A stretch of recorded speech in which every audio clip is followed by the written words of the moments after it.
நம்பிக்கை கொண்டவரே பேறு பெற்றவரே.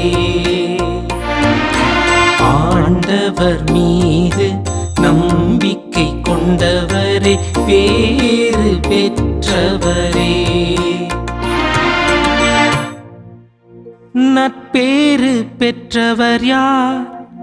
அவர் பொல்லாரின் சொல்லின்படி நடவாதவர், பாவிகளின் தீயவழி நில்லாதவர்,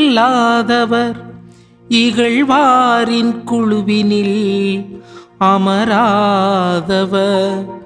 ஆனால் அவர் ஆண்டவரின் திருச்சட்டத்தில் மகிழ்ச்சியுறுபவர், அவரது சட்டத்தை பற்றி இரவும் பகலும் சிந்திப்பவர்.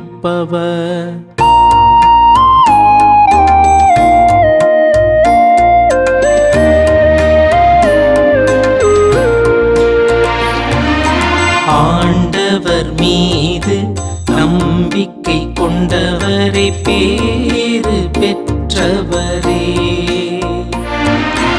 ஆண்டவர் மீது நம்பிக்கை கொண்டவரே பேறு பெற்றவரே. மாதா தொலைக்காட்சி நேயர்களே, தினமொரு திருப்பாடலில் இன்று நாம் தியானிக்க இருக்கக்கூடிய திருப்பாடல் திருப்பாடல் 1. இந்த திருப்பாடல் எல்லா திருப்பாடல்களுக்கும் நுழைவாயிலாக அமைந்திருக்கின்றது. யார் பேறு பெற்றோர்? ஆண்டவர் மீது நம்பிக்கை வைப்பவர் பேறு பெற்றோர் என்று இந்த திருப்பாடல் நமக்கு கற்பிக்கின்றது.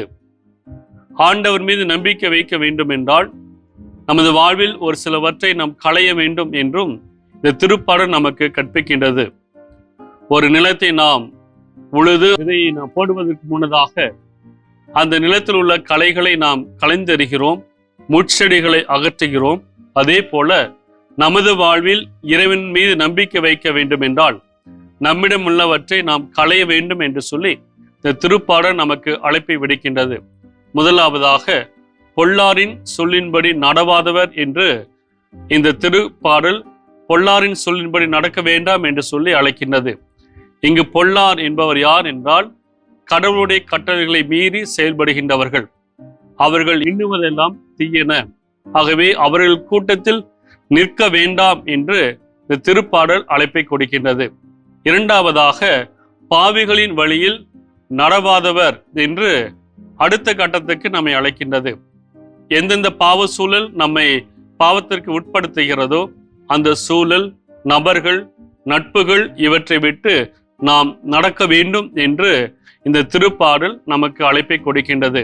பாவத்திலே நாம் இருந்து கொண்டிருக்காமல் அந்த பாவ சூழலை விட்டு நாம் நடக்க வேண்டும் என்று சொல்லி இந்த திருப்பாடல் நம்மை நமது பாதையை செம்மைப்படுத்த அழைப்பை கொடுக்கின்றது. மூன்றாவதாக இகழ்வோரின் கூட்டத்தில் அமராதவர் என்று அவர்கள் பேறு பெற்றவர்கள் என்று சொல்லுகிறது. இகழ்வோர் யார் என்றால் கடவுளுடைய கட்டளைகளை, கடவுள் மீது கொண்டிருக்கின்ற நம்பிக்கையை, நல்ல மதிப்பீடுகளை எல்லாம் யாரெல்லாம் இகழ்ச்சிக்கு உட்படுத்துகிறார்களோ, எள்ளி நகையாடுகின்றார்களோ அவர்கள் கூட்டத்தில் அமர வேண்டாம் என்று சொல்லி இந்த திருப்பாடல் நமக்கு அழைப்பை கொடுக்கிறது. 3 நிலைகளில் நாம் ஆண்டவரை பற்றி கொள்ள இந்த திருப்பாடல் நமக்கு அழைப்பை கொடுக்கின்றது. முதலாவதாக பொல்லாரின் சொல்லின்படி நடவாமல், பாவிகளின் வழியில் நாம் நிற்காமல், இகழ்வாரின் கூட்டத்தில் நாம் அமராமல் இருக்க இந்த திருப்பாடல் 3 நிலைகளில் நமது நடை உடை பாவனைகளை பரிசோதிக்க அழைக்கப்படுகிறது. அவ்வாறு கடவுள் மீது நம்பிக்கை வைத்து வாழ்கின்றவர்களுக்கு கடவுளுடைய ஆசீர்வாதம் என்ன என்று சொல்லி இந்த திருப்பாடல் நமக்கு விளக்குகின்றது. முதலாவதாக கடவுளுடைய கட்டளைகளை எந்நாளும் சிந்திக்கின்றவர் நற்பேறு பெற்றோர்.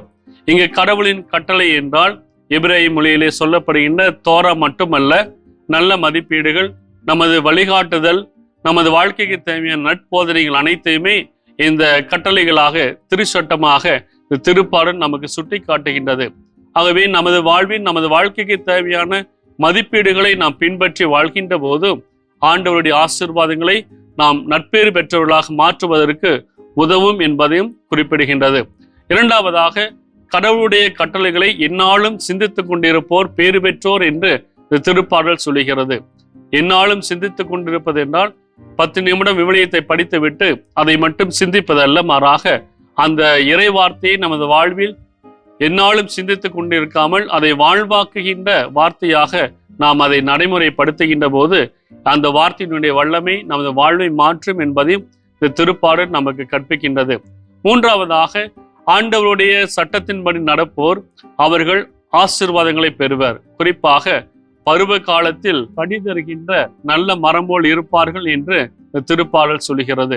பருவ காலத்தில் எப்பொழுதுமே அந்த மரமானது கனிகளை கொடுக்கும். அதே சமயத்திலே அந்த மரத்தினுடைய இலைகள் என்றும் பசுமையாயிருக்கும் என்றும் இந்த திருப்பாடல் சொல்கிறது.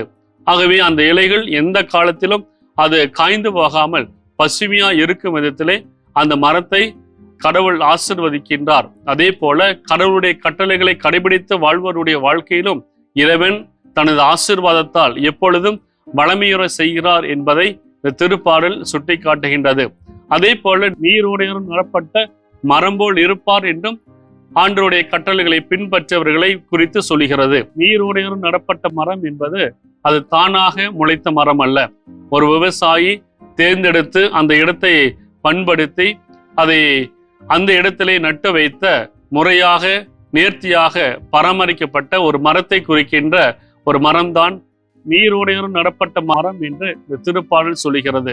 அப்படி என்றால் அந்த மரம் அங்கு நடப்பட வேண்டும், அதற்கு தேவையான நீர் கொடுக்கப்பட வேண்டும் என்பதை அந்த விவசாயி அறிந்திருந்ததால் அந்த மரத்தை அங்கு நட்டு வைத்திருக்கின்றான். ஆகவே அதனுடைய வேர்கள் மிக ஆழமாக சென்று அந்த மரத்துக்கான அனைத்து தேவைகளையும் அது பெற்றுக்கொள்கிறது. அதே போலதான் ஆண்டவரில் தனது நம்பிக்கையை பற்றுறுதியோடு பற்றி கொள்கின்றவன் ஆண்டவரால் என்றும் கைவிடப்பட மாட்டான், ஆண்டவரால் என்றும் ஆசீர்வதிக்கப்பட்ட மகனாக மகளாக இருப்பாள் என்று சொல்லி இந்த திருப்பாடல் நமக்கு கற்பிக்கின்றது. ஆண்டவர் மீது நம்பிக்கை வைக்காதவர்கள் பதரை போல காற்றடித்து பறக்கின்ற பதர்களைப் போல அவர்கள் போய் விடுவார்கள் என்பதையும் சுட்டி காட்டுகிறது.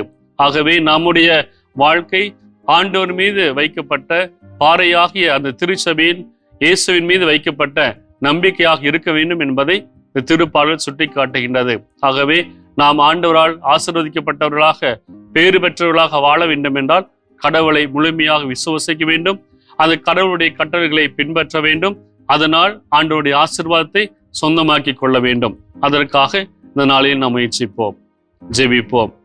எங்களை நேசிக்கும் நல்ல பிதாவே, உமது வார்த்தையால் இவ்வுலகை படைத்து உமது மூச்சு காற்றினால் எங்களுக்கு வாழ்வளித்து எங்களை நேசிக்கின்ற மேலான கிருபைக்காக நன்றி செலுத்துகிறோம். நாங்கள் உம்மிலே என்றும் வேறுண்டப்பட்ட விசுவாசத்தை பெற்றுக்கொண்டவர்களாக உமது கட்டளைகளை நாங்கள் கடைபிடித்து வாழ்வதன் வழியாக உமது ஆசீர்வாதங்களை பெற்றுக்கொள்ள எங்களை வழிநடத்தும். எங்களை ஆசீர்வதியும். ஆமீன்.